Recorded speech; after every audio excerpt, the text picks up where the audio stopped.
Excalibur was released on March 7th, just this past reset, and with a new exotic that was just released, of course, I would have to make a build with it. But before we get into that, subscribe so you don't miss out on any other builds and guides like this one, and check out some of my other videos on my channel for some other great builds. Anyways, if you already have Excalibur, go ahead and skip to the timestamp in the description, but if you haven't gotten Excalibur, you'll want to head to the Gulch landing zone in the EDZ. On screen are the locations of the collectibles for the simulated cave access code, which you will use to go inside a cave underneath this Vex storm. Inside, you'll find a blue harpy. If you interact with the harpy, it will launch the new secret mission. Now, I'm not going to spoil the mission because it's a lot of fun, but upon completion, you will get a quest telling you to go to the war table at the helm. Upon arrival at the war table, you get Vexcalibur, the exotic void glaive that's the main staple of this build. Vexcalibur has the intrinsic perk called M1R Distribution Matrix. It says, fires a spread, equipped with a quick draining shield. Blocking damage with your shield gradually bestows void overshields to yourself and nearby allies. So basically, when you block with Excalibur, an overshield will be applied to you slowly.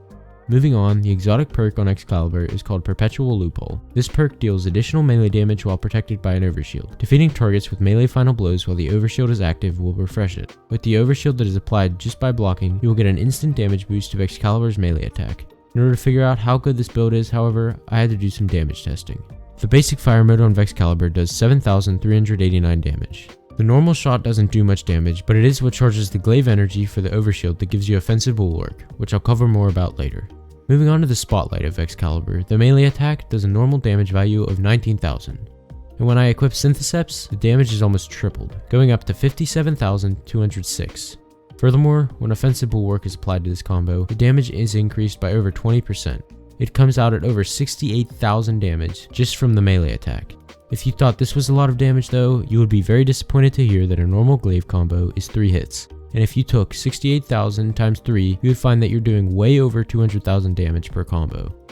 Even though Vexcalibur is a really great weapon by itself, you didn't click on this video just for Vexcalibur. As I mentioned before, you'll want to use the Void Titan aspect, Offensive Bulwark, which more or less gives you increased melee damage and grenade charge rate when you have an overshield. The Titan ability Shield Bash is perfect for this because it not only does tons of damage, 33,916 to be exact, but Shield Bash also pairs very well with Syntheseps too. Once again, the damage is tripled to 101,747, an enormous amount for a melee. But as always, too much is never enough. When you combine 1-2 punch with this big damage combo, 406,986 is the final number. I know there are a lot of numbers here, and it may seem confusing, but to sum it all up, Vexcalibur is used to give yourself an overshield. The overshield then activates Offensive Bulwark. Offensive Bulwark increases melee damage on Vexcalibur and Shield Bash. And Shield Bash also does very big damage with Syntheseps, Offensive Bulwark, and 1-2 punch. There aren't specific mods you need for this build. Personally, I use Void Siphon, Hands On, Ashes to Assets, Momentum Transfer, Melee Kickstart, Font of Vigor, Charged Up, Font of Endurance, Lucent Blades, Stacks on Stacks, Void Weapon Surge, Invigoration, 2 Time Dilations, and Font of Restoration. The new Volatile Flow artifact mod is great for the fire mode on Vexcalibur for the volatile rounds, and the same goes for the Bricks from Beyond mod.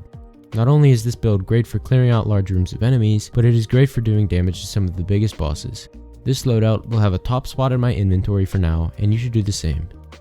Subscribe if you haven't already, and like the video for more builds and guides like this. Also, comment some builds that you like, and let me know if there are any ways to improve this one. As always though, thanks for watching, and I'll catch you guys in the next one.